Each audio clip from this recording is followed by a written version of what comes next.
예레미야는 부담스러운 책입니다. 깁니다. 혼나는 말씀으로 가득합니다. 길게 혼나야 해서 우리는 예레미야가 힘듭니다. 하지만 왜 혼내시는지, 혼내심으로 우리에게 받아내시려는 고백이 무엇인지를 파악하면 예레미야를 기꺼이 묵상할 수 있을 것입니다. 4가지 키워드로 예레미야의 핵심 주제를 정리해 보겠습니다. 첫째 키워드는 눈물의 예언자입니다. 아모스가 정의의 예언자라면 예레미야는 눈물의 예언자죠. 예레미야의 예언자로서의 삶은 기구했습니다. 눈물 그 자체였습니다. 1장에서부터 예레미야는 하나님으로부터 사명을 받고 슬프다고 합니다. 그만하고 싶다고 반항하고 불평하고 따집니다. 하지만 눈물 흘리며 그 길을 계속 갑니다. 순종의 눈물입니다. 예레미야의 사명은 백성들이 싫어하는 말만 골라서 선포하는 사명입니다. 하나님의 용서를 부인하는 이단자로 외면받고 적국에게 항복을 종용하는 반역자로 몰려 살해 위협을 받으며 눈물 흘립니다. 신앙의 타락, 사회적 부패에 맞서는 저항의 눈물입니다. 그렇다면 예레미야의 경고를 무시하던 백성들에게 보란듯이 심판이 임하면 예레미야에게 웃음꽃이 피어날까요? 그럴 리 없습니다. 예레미야는 자신이 전한 심판의 메시지에 눈물을 흘립니다. 예레미야 또한 심판받는 백성의 일원이기 때문입니다. 공감의 눈물입니다. 예레미야는 눈물 흘리며 순종했고 눈물로 말 안 듣는 백성과 싸우되 그 백성의 영적 질병에 함께 아파하며 울었습니다. 예레미야는 하나님으로부터 메시지를 받아 적기만 하는 예언자가 아니었습니다. 메시지 그 자체가 되어 살았습니다. 그래서 울었습니다. 우리에게도 이 눈물이 있는지 묵상해 보면 좋겠습니다. 둘째 키워드는 포기의 힘입니다. 한때 한국교회에 긍정의 힘이라는 메시지가 인기일 때가 있었죠. 예레미야가 몸담은 시대 역시 그러했습니다. 동포나라 북이스라엘은 하나님께 불순종한 심판으로 이미 멸망했고 동일하게 죄에 찌들어 있는 남유다는 국제 정세의 경랑 속으로 빠져들어가고 있는데 유다 지도자들과 예언자들은 긍정의 힘을 설교하고 있습니다. 예루살렘에 있는 하나님의 집, 성전이 있으므로 우리는 결코 무너지지 않는다. 아무리 큰 죄를 지었을지언정 하나님은 무조건 용서하시고 아무리 강력한 군대가 쳐들어와도 결사항전하여 승리할 수 있다. 이 긍정의 메시지를 굳게 믿고 별일 없이 잘 사는 백성들에게 예레미야는 포기의 힘을 설파해야 합니다. 성전은 파괴될 것이고 우리는 하나님이 주신 땅을 잃고 포로로 끌려갈 것이다.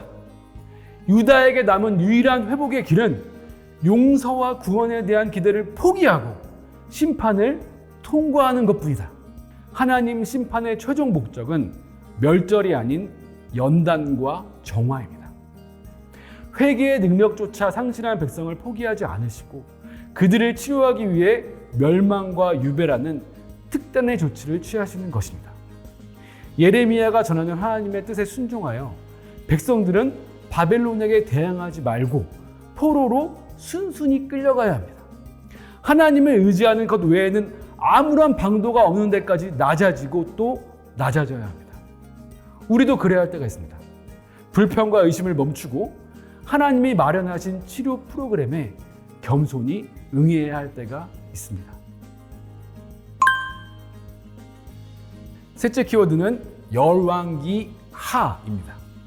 예레미야는 유다의 요시야 왕 때부터 시드기야 왕 때까지 활동했습니다. 그러므로 예레미야의 배경을 파악하기 위해서는 열왕기하 22장부터 25장까지 또는 역대하 34장부터 36장까지의 이야기를 반드시 읽으셔야 합니다.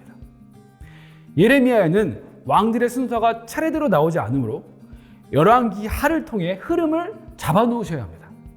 요시야 왕은 종교 개혁을 통해 마지막 희망의 불씨를 되살리려 했지만 요시야의 뒤를 이은 여호아하스, 여호야김, 여호야긴, 시드기야의 시대에는 다시 우상 숭배가 되살아납니다.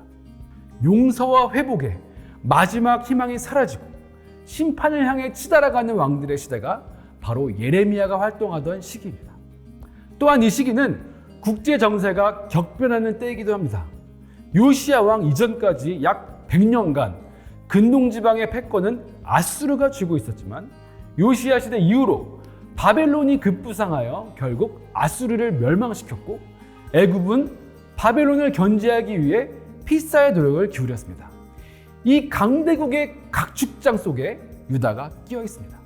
반애굽 정책을 고수했던 요시야가 애굽과의 전쟁에서 전사하고 그의 뒤를 이은 여호아하스가 3개월 만에 애굽의 칼에 죽은 이후로 유다 왕들은 친애굽 정책을 펴며 바벨론의 반기를 듭니다. 바벨론에 항복하는 것이 하나님의 뜻이라는 예레미야의 메시지를 거절한 왕들은 하나님이 아닌 애굽을 의지했고 바벨론의 포로로 끌려가 회개의 시간을 보내야 한다는 예레미야의 메시지를 거절한 백성들은 애굽으로 망명했습니다.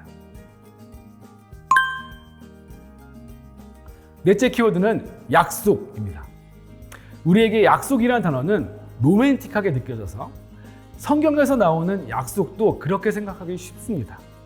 하나님이 나에게 주셔야 할 것들에 대한 약속, 내 잘못에 대해서는 무조건 따뜻하게 감싸 주셔야만 하는 약속으로만 여기는 경향이 있습니다. 하지만 성경에서 약속이란 두 당사자 사이의 관계를 묘사하는 법률적 의미입니다. 약속에는 쌍방의 책임과 의무가 뒤따르고 한쪽이라도 약속을 이행하지 못하는 경우에는 관계가 깨집니다. 우리는 예레미야서를 읽으며 자기 백성을 아끼고 사랑하신다던 약속의 하나님이 왜 이렇게 심판만 말씀하시지? 하면서 불편해할 것입니다.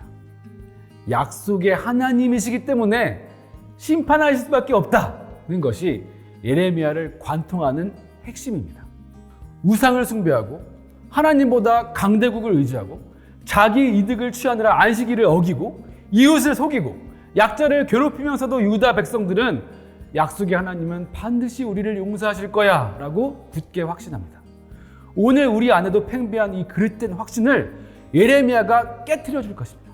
예레미야는 심판 너머에 새 약속을 바라봅니다. 내가 나의 법을 그들의 속에 두며 약속을 어기지 않는 백성이 되도록 도우시겠다는 약속입니다. 예수 그리스도를 통해 이 새 언약은 오늘 우리 삶에 이루어지고 있습니다.